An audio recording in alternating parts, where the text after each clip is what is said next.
코로나 이전에는 우리 교회가 이 8시 일부 예배에 할머니 할아버지들을 중심해서 예배를 드렸었죠. 한참 때 많이 나오실 때는 200명이 넘어 300명 향하여 막 가는, 그래서 도저히 우리 예배당 규모로는 감당이 되지 않아서 부천 안에 계신 어른들만 모셨는데도 안 돼서 나중에는 우리 동네에 계신 어르신들만 모시고 이제 예배를 드리게 됐는데 한 100여 명 이상 예배를 늘 드렸어요. 근데 코로나가 딱 뉴스에 나오니까 그 다음 주에 2명 나오셨더라고요.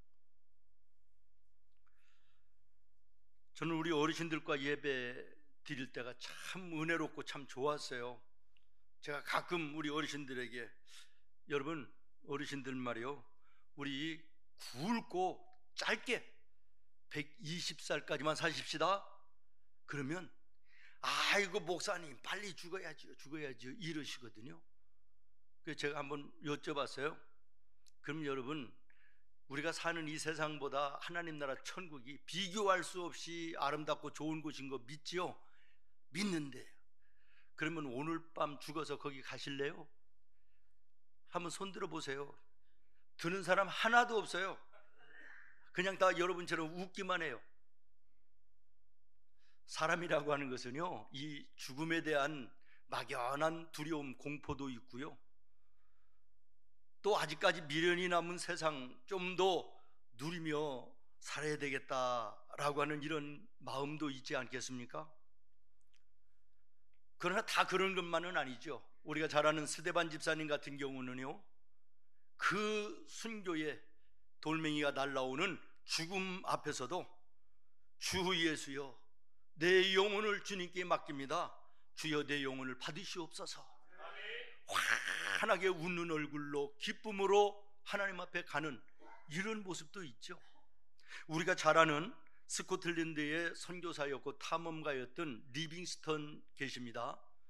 이분이 아프리카의 밀림에 들어가서 복음을 전하다가 풍토병을 얻어서 사경을 헤매고 있는데 그 모습이 너무나도 안타까워서 그 동네에 참 미개하신 분들이지만 그래도 자기들 위해서 와서 애쓰는 그 선교사가 너무 안타까워서 의사를 데려오기 위해서 먼 거리를 갔다가 이제 의사를 데리고 왔답니다. 오면서 생각하기를 침대 위에서 사경을 헤매고 고통 속에 있을 것이다, 이런 생각을 했는데 와서 보니까 리빙스턴이 침대에서 내려와서 침대 위에 두 손을 올리고 기도하고 있는 거예요. 그 얼굴이 너무 평안하고 천사 같은 거예요. 깜짝 놀랐답니다. 그래서 보니까 돌아가신 거예요. 유튜브에 보면 박효진 장로님의 간증이 참 많이 나오더라고요. 이분은 일생 동안 교도소에 일을 하시면서 교도관으로 특별히 사형수에게 복음들을 전하고 사형을 당하는 집행 현장에 그들을 안내하는 일을 평생을 하신 분인데요, 100%는 아니지만 거의 대부분 그 교도소 안에서 예수님을 영접했다 할지라도 죽는 순간에 예수 믿는 사람들은 거의가 평안하게 환한 얼굴로, 심지어는 어떤 분들은 잠깐 집행자에게 부탁을 한대요. 내가 찬송 한 장만 하고 가면 안 되겠습니까? 그래서 찬송을 하고 가는 분들도 있고 그렇다는 거예요. 그런데 대부분 보면요, 다른 종교나 종교가 없는 이런 사람들은 그 죽음 앞에 정신이 나가고 걷지도 못하고 얼굴이 일그러지고 정신을 잃기도 하고 똥오줌을 싸기도 하고 대부분이 그렇다는 거예요. 정말 우리가 하나님 앞에 평안하게 부르실 때 갈 수 있다는 게 얼마나 은혜요 축복입니까? 그렇게 나와 여러분의 인생이 그렇게 됐으면 좋겠습니다.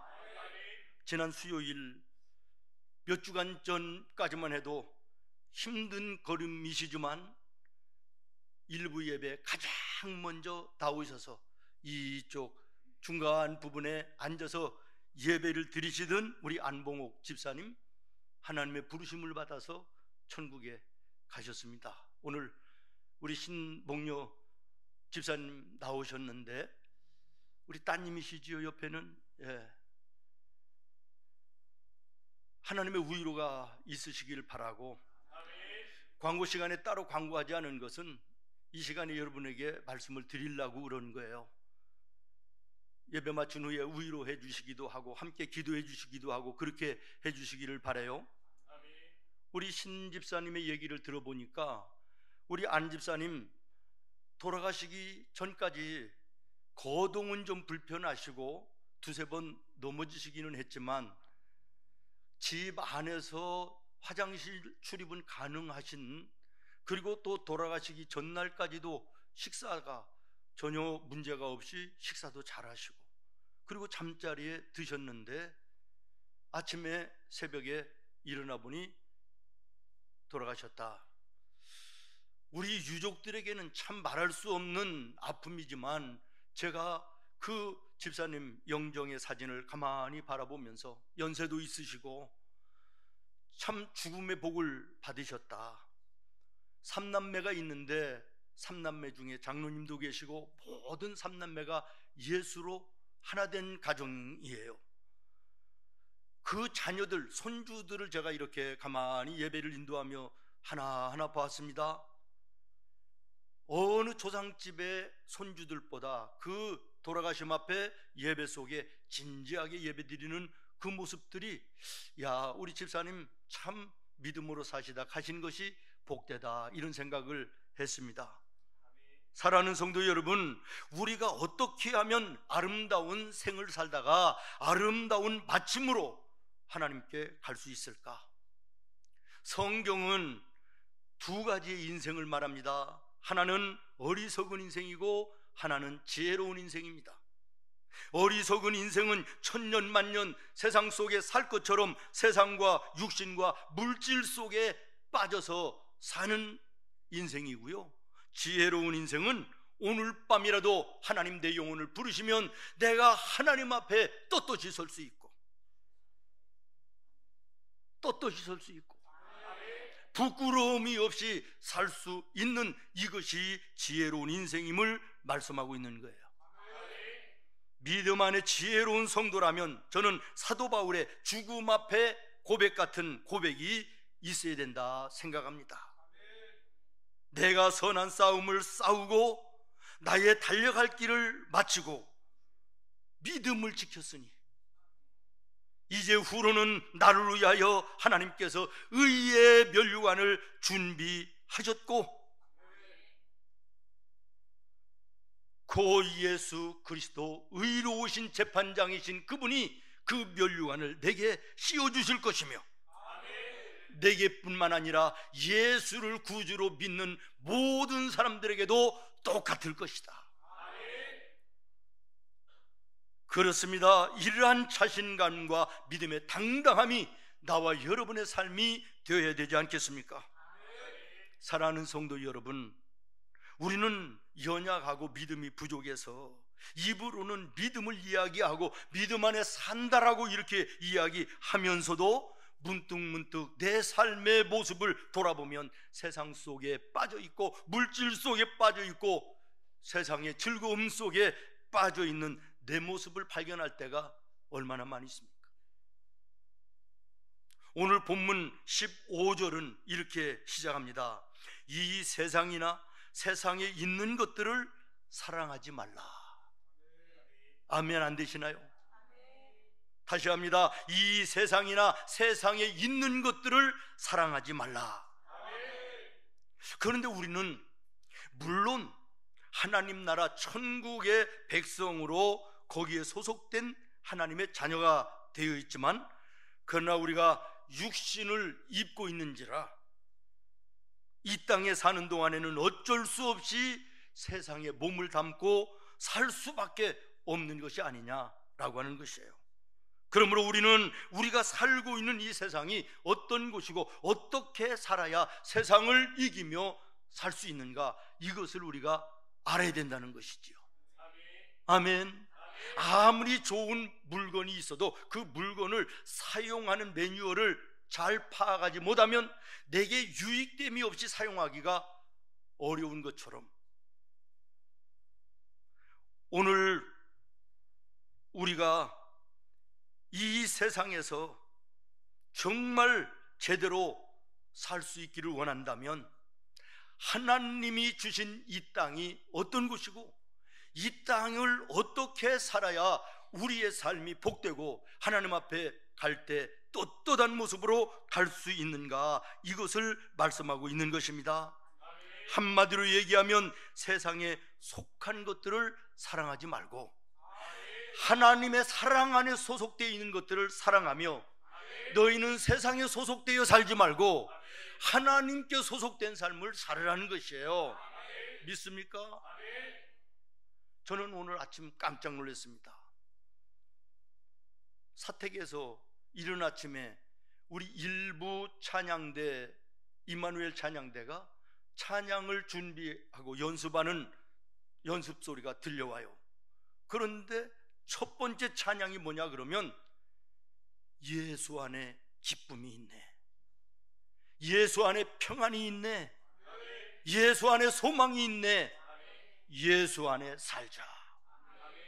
이게 오늘 일부 찬양대의 찬양이었는데요, 오늘 제가 준비한 말씀의 주제가 바로 이것입니다. 우리는 예수 안에 살자는 거예요. 세상 안에 사는 것이 아니라 예수 안에 소속된 자의 삶을 살자는 거예요. 여러분 한번 따라하겠습니다. 예수 안에 기쁨 있네, 예수 안에 평안 있네, 예수 안에 소망 있네, 예수 안에 살자. 옆에 사람하고 얘기해. 예수 안에 삽시다.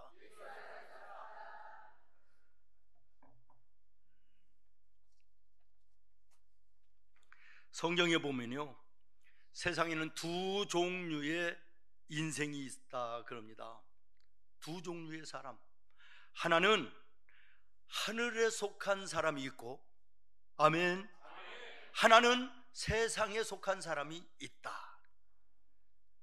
그런데 이 세상은 어떤 곳이냐, 이것을 16절이 말합니다. 오늘 본문 16절입니다. 세상에는 모든 것이 육신의 정욕과 안목의 정욕과 이생의 자랑이니 다 아버지께로부터 온 것이 아니요 하나님께로부터 온 것이 아니라는 거요, 세상으로부터 온 것이니 이 모든 것은 17절에 어떻게 된다고요?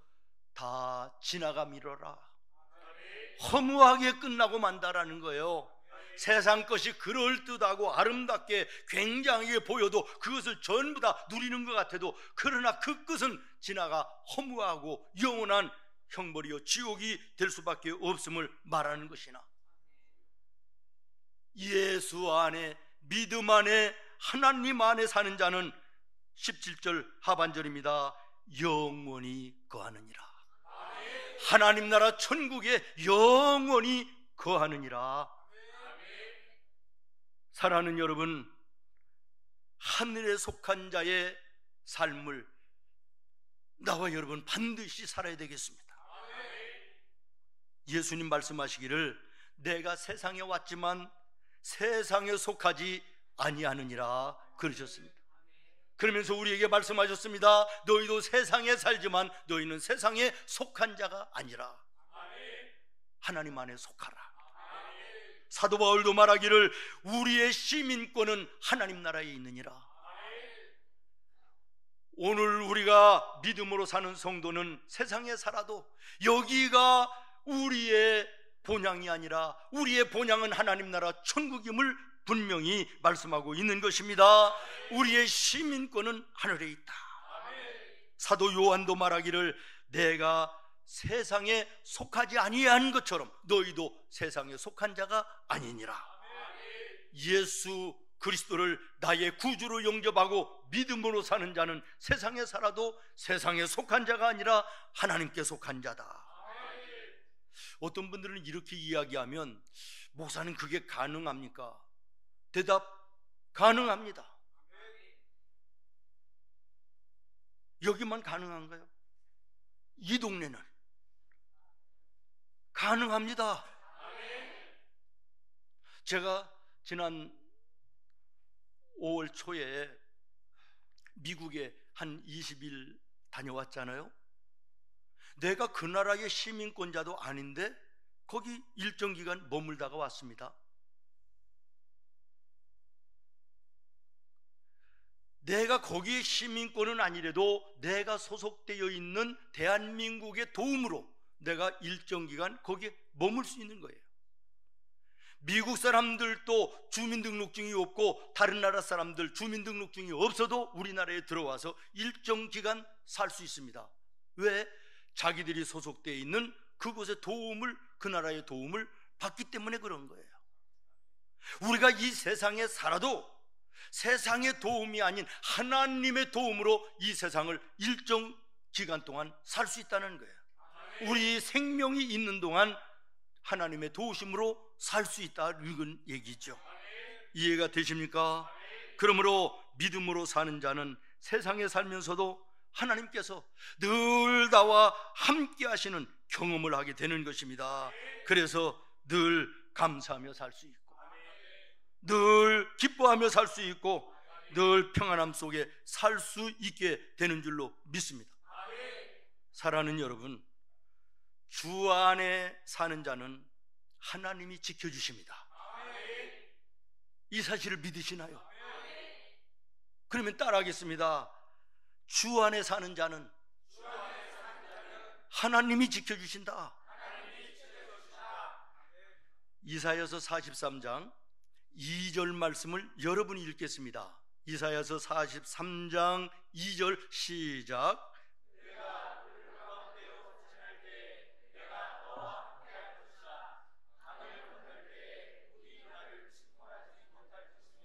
내가 불 가운데로 행할 때 타지도 아니할 것이요 불꽃이 너를 사르지도 아니하리니. 아멘. 이 말씀에 물 가운데로 지날 때, 강을 건널 때, 불 가운데로 행할 때, 이게 무엇입니까? 우리가 세상 살아갈 때의 그런 말이에요. 오늘 우리가 살아가는 세상은 그야말로 파도치는 풍랑이는 바다와 같고, 강이 가로막듯 인생의 장애물들이 내 삶을 가로막고, 불같은 시험과 아픔과 괴로움과 고통이 많은 이 세상이지만, 그러나 주 안에 살면 물을 지날 때 하나님이 함께 하시고, 강을 건널 때 침몰하지 않게 하시고, 불 가운데로 행할 때 타지 아니하게 하실 것이요 너를 사르지도 못하게 하실 것이라. 지켜주신다는 거예요. 출애굽기를 보십시오. 이스라엘 백성들이 하나님께 소속된 자들이기 때문에 광야를 지날 때도, 홍해를 지날 때에도, 사막을 지날 때에도, 맹수들을 뚫고 갈 때도 하나님이 눈동자처럼 지켜주셨습니다. 내가 예수 안에 거하기만 하면, 내가 하나님 안에 분명한 소속이 되기만 하면 주님이 지켜주시는 거예요. 엄청난 환난이 아니라 정말 그때 어려운 고비고비마다 하나님께서 나와 여러분을 지켜주십니다. 지혜를 주십니다. 피할 길을 주시는 거예요.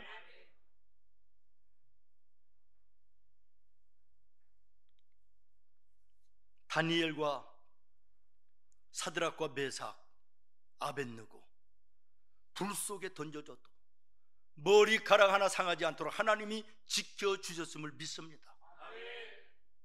제자들이 풍랑 이는 바다에 배를 타고 갈 때 위기의 죽음 앞에서도 예수님이 올라오시니 잔잔하여지고 평안했던 것을 주목하시기를 바랍니다. 오래된 이야기예요. 제가 미국이 부흥회를 이번에 인도하면서 준비하는 과정 속에서 옛날에 했던 설교와 자료들을 정리하면서 이렇게 보다가 옛날에 봤던 그 이야기 하나를, 재밌는 이야기인데 재밌다고 얘기해야 될지 하나를 보았어요. 전쟁이 막 끝나가면서 저 거제도에 지금도 포로 수용소 유적지로 막 남아 있잖아요. 거기에 수백 명의 포로들이 모여 있는데 이거 처치 곤란이라. 그래서 미군들이 그 북한의 포로들을 모아놓고 전부 다 어떻게 살릴 수가 없으니까 방법을 하나 낸 것이 예수를 믿는 사람과 예수를 믿지 않는 사람을 나눠. 예수를 믿는 사람들은 살리고 예수 믿지 않는 사람들은 끝내버린다. 이런 계획으로 이제 쭉 세워놓고 분별을 판단을 하는데요. 예수 믿는다 그러면 이쪽, 예수를 안 믿는다 그러면 이쪽. 그러는데 눈치 빠른 한 사람이 가만히 보니까 저 사람들이 왜 예수 믿는 것으로 나눌까?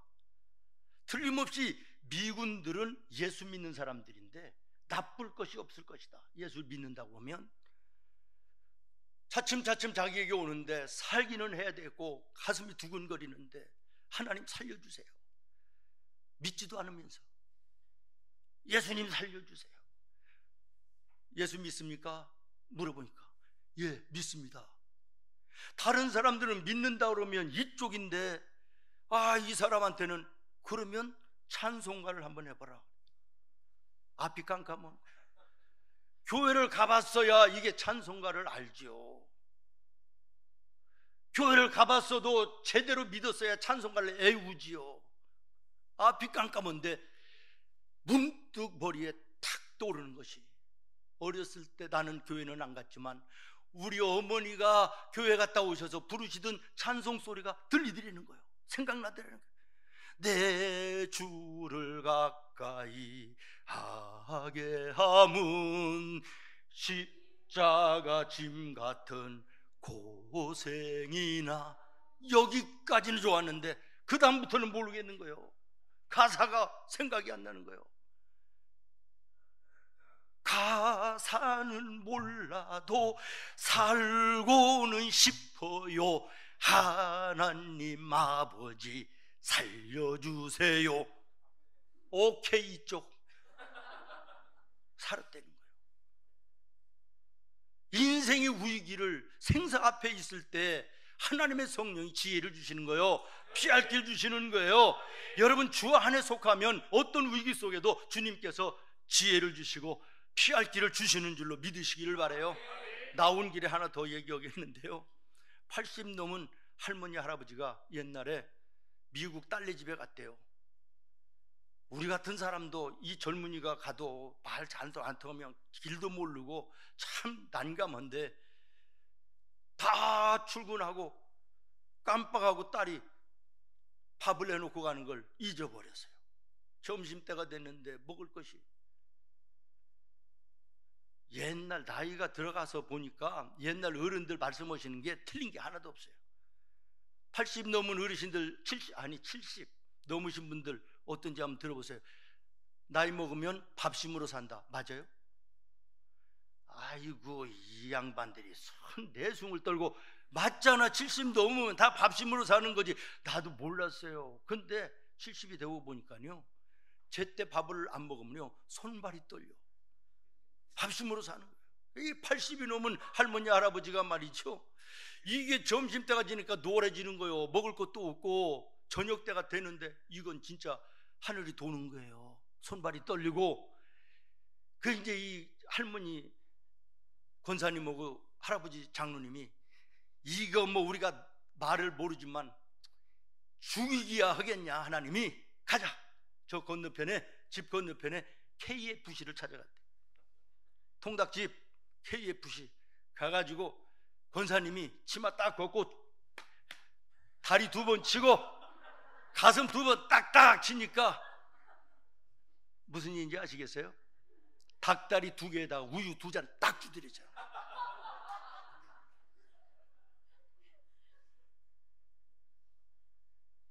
성령은 생각나게 하시는 영이라, 성령은 지혜의 영이라, 생사의 가름길에서 지혜를 주셔서 살게 하시잖아요. 생각나게 하셔서 찬송하게 하시잖아요. 여러분, 내가 주 안에 있는지 돌아보시기를 바랍니다. 그 다음에 주 안에 있으면 하나님이 우리를 존귀하게 하십니다. 어떻게 하신다고요? 존귀하게 하신다. 내 차는 오래된 차예요. 썩었어요. 덜렁덜렁 거려요. 아니, 내 차가 그렇다는 게 아니라 예를 들어서, 근데 옆에 집사님 차는 아주 새로 산 차예요. 삐까뻔쩍해요. 누구 차가 소중해요? 너무 어렵죠? 헌 차라도 내 차가 소중한 거예요. 왜? 내 거니까. 내 건 더 소중하지 않아요. 여러분, 이사야서 43장 1절 한번 보시겠어요? 1절 시작. 너는 두려워하지 말라. 내가 너를 지명하여 불렀나니 너는 누구 것이라? 하나님께서 말씀하십니다. 내가 내 아들 예수 그리스도의 십자가의 보혈로 너희의 죄를 사하여 영원히 죽은 너희를 살렸으니 이제는 네가 네 것이 아니라 내 것이다. 하나님의 것이라는 거예요. 정말 예수님을 나의 구주로 영접한 자는 이 사실을 인정하는 것입니다. 이제는 내가 내 것이 아니에요. 하나님 것인 거예요. 쭉 내려가서 7절입니다. 시작. 내가 내 영광을 위하여 창조한 자를 오게 하라. 그를 내가 만들었느니라. 내가 그를 지었고 내가 그를 만들었다. 그러니 누구 것이라는 거예요? 내가 누군데요? 하나님. 나와 여러분 하나님이 창조하셨습니다. 그러므로 나의 주인은 내가 아니라 하나님이신 것이에요. 여전히 내가 내 것으로 알기 때문에 인생 방황하는 것입니다. 주님께 맡기지 못하는 것입니다. 맡기지 못하니까 하나님의 영광을 볼 수가 없는 것입니다. 하나님의 것, 나는 하나님의 자녀. 그러므로 하나님은 우리를 어떻게 하신다? 소중히 여기신다. 왜? 하나님의 것이니까. 남의 것이 아무리 좋아도 내 것을 소중하게 여기는 것처럼 내가 하나님의 것이니 하나님이 나를 어떻게 여기신다? 소중히 여기신다. 소중히 여기신다. 이 사실을 믿으시면 정말 아멘 하세요. 이사야서 43장 4절에 하나님이 말씀하십니다. 내가 내 눈에는 보배롭고 존귀하게 보인다. 내가 너를 사랑한다. 왜? 내 것이기 때문에. 하나님의 눈에 여러분은 존귀한 자로 보인다. 보배로운 자로 보인다는 거예요. 사랑하신다는 거예요. 그러므로 예수님과 함께하는 자, 하나님과 함께하는 자는 하나님이 존귀하게 하십니다. 제가 어린 풋내기 교육전도사 시절에 중고등부 마포중앙교회에 전도사로 갔는데, 가서 얼마 안 돼가지고 장로님이 한 분이 상우신용금고 회장이에요. 여기 부평 로타리인데 굉장히 큰, 지금은 없어졌는지 모르겠어요. 담임 목사님이 매달 한 번씩 가셔서 월초에 예배 인도하시는데, 출타하시고 부목사님들도 계시는데 저한테 가라 그래요. 그래서 이제 저 어린 나이에 예배를 인도하러 그 장로님을 따라서 갔습니다. 그 장로님이 그 회사의 회장이에요. 그때 한 20여 명이 모였던 것 같아요. 그런데 딱 들어가니까, 아니 이거 조직폭력배들도 아니고 두 줄로 딱 서가지고 90도로 막 인사를 딱 하더라고요. 그래서 내가, 야, 나이도 어린데 이렇게 나를 환대하나, 얼마나 으쓱하고 힘이 들어가는지요. 근데 나중에 알고 봤더니 나 때문이 아니라 회장님 때문에 그랬다. 옆에 계신 회장님 때문에 그랬더라고. 나중에 참 창피하더라고요. 여러분, 나는 부족하고 나는 약하지만, 아무것도 아니지만 전능하신 하나님과 함께하면, 창조주 하나님과 인생길 걸어가면 하나님께서 나와 함께 하시기 때문에 존귀한 자가 되는 거예요. 세상 사람들이 어찌할 수가 없는 것이에요. 아멘. 주님 떠나지 않기를 바랍니다. 주님과 함께하는 여러분 되기를 예수님의 이름으로 축원합니다. 말씀 마치겠습니다. 주 안에 있는 자녀들은 하나님이 따라하겠습니다. 복되게 하신다. 어떻게 하신다? 예, 복되게 하십니다. 창세기 39장 2절 보십시오. 요셉이 하는 모든 일에 형통하였더라 그랬죠. 그런데 요셉이 잘나고 똑똑해서 형통한 것이 아니라 계속해서 말씀을 보면 왜 그랬다고 그랬어요? 하나님이 함께 하심에. 하나님이 함께 하심에. 2절 3절 계속해 보십시오. 저기에 지금 덜 나온 것 같은데, 하나님이 함께 하심에 요셉이 형통하였더라. 하나님이 함께 하시니 형통했다. 여러분, 믿음 있는 사람이 어떤 사람입니까? 오늘 이 일 앞에, 이 사건 앞에, 이 상황과 이 환경 앞에 하나님이 함께 하시면 어떻게 될 것인가? 이것을 바라보며 사는 사람이 믿음 있는 사람이에요. 오늘 닥쳐져 있는 환난과 아픔과 고통과 괴로움, 이것만 바라보고 사는 자가 아니라 이 문제를 해결하실 수 있는 전능자를 바라보고 사는 자가 믿음 있는 자인 거예요. 눈앞에 바라보면 풍랑입니다. 베드로가 눈앞에만 바라보니까 파도가 얼마나 센지 빠져들어갑니다. 예수님을 바라볼 때는 물을 걸었는데 파도를 바라볼 때는 빠져들어갑니다.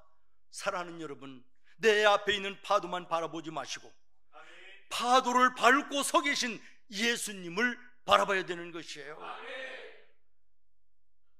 걸어서 세계 속인가 이걸 프로를 한번 보다 보니까요, 어느 나라인지 어마어마한 출렁다리가 산에서 산으로 연결됐는데 이 사람이 고소공포증이라 촬영하는 사람이, 그러나 이건 뭐 먹고 살아야 되니까 죽어도 걸어야 되잖아요.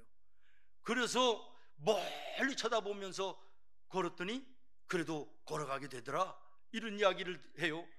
저는 그 얘기를 들으면서 그렇다, 우리의 눈앞의 것을 바라보면 어지럽고 공포스럽지만 믿음의 주요 온전케 하시는 하나님, 모든 문제를 해결하실 수 있는 인생의 마스터키가 되시는 하나님, 파도를 밟고 서신 하나님을 바라보고 가면 승리하게 된다. 이기게 된다. 얼마나 은혜가 됐는지 모르겠습니다. 사랑하는 성도 여러분, 오늘 힘들고 어려울지라도 기도한 것은 반드시 땅에 떨어지지 않는 것입니다. 하나님이 들으시고 응답하시는 거예요. 응답이 없는 기도 있습니까? 없습니다. 우리가 생각할 때는 내 마음대로 내가 기도한 대로 안 되니까 응답이 없다 그러는데 그것도 응답이에요. 기다리라. 기다리라는 응답인 거예요. 또 다른 것으로 예비하시고 이것을 내가 원하는 것을 안 주실 수도 있다는 거예요. 하나님의 일은 합력하여 선을 이루는 것입니다. 그래서 선을 행하다가 낙심하지 말지니 꾸준히 하노라면 거둘 때가 올 것이니라. 이게 하나님의 말씀 아닙니까? 사실 지난주 목요일 날 저희 6남매의 4분, 우리 집사람까지 4명의 며느리 2분의 누님, 남자들은 다 빼놓고 6분의 여자분들만 제가 모시고 경로잔치를 하려고 계획을 했어요, 지난 목요일 날. 그래서 영등포역에서 기차표도 다 예매를 해놓고 식당도 다 계획을 해서 준비를 해놓고 완벽하게 준비를 딱 해놓고 저는 수요일 날 저녁 예배 마치고 먼저 내려가고, 여기 서울에서 네 명의 아주머니들이, 아니 최하가 70살이에요. 우리 집사람이 70살에 다 우니까 막 80, 85 막 그런 분들이에요. 이분들 올해 승용차 타고는 어려우니까 기차로 오시기로 해서 내려오게 하시고 내가 역으로 모시러 가고, 고향에 있는 우리 2 형수는 모시고 올라오고, 이래서 이제 경로잔치를 하려고 근사하게 계획을 했잖아요. 이쁜 계획 아니에요? 그런데 우리 안봉옥 집사람이 돌아가셨어. 그날 수요일날 저녁 때 연락이 왔어. 예, 계획을 했을지라도 계획을 이루시는 분은 하나님이시니라. 우리가 아무리 인생에 아름다운 계획을 세워도 그 계획의 끝은 하나님이 주장하시는 거예요. 그리고 합력해서 아름답게 하시는 것이에요. 왜 그러냐 그러면요, 그날 목요일날 갔으면 금요일날 이른 아침에 아침 먹고 빨리 올라와야 금요 저녁 기도회도 있고 주보도 완성해야 되고 빨리 와야 되는데, 이제 지나고 나서 보니까 미뤘거든요. 내일로, 내일 기대하시라. 여러분이 기대할 건 없지. 내일로 미뤘더니 화요일날 저녁에 올라와도 충분한 거예요. 그러니까 우리 사랑하는 어른들과 함께 할 수 있는 시간이 훨씬 더 길어진 거예요. 남 얘기하니까 그냥 별로 끝내야 되겠네. 하나님의 일은 결국에는 아름답게 하신다. 예. 우리가 찬란한 계획은 할 수 있어요. 그러나 인생과 세상의 주인이 내가 아니기 때문에, 그분은 하나님이시기 때문에 그 결과는 하나님께 맡기는 겁니다. 그러나 그 하나님은 신실하신 하나님입니다. 결국에는 피할 길을 주시고 변하여 복이 되게 하시고 아름답게 하실 주님이심을 믿습니다. 주신 말씀을 우리 생각하면서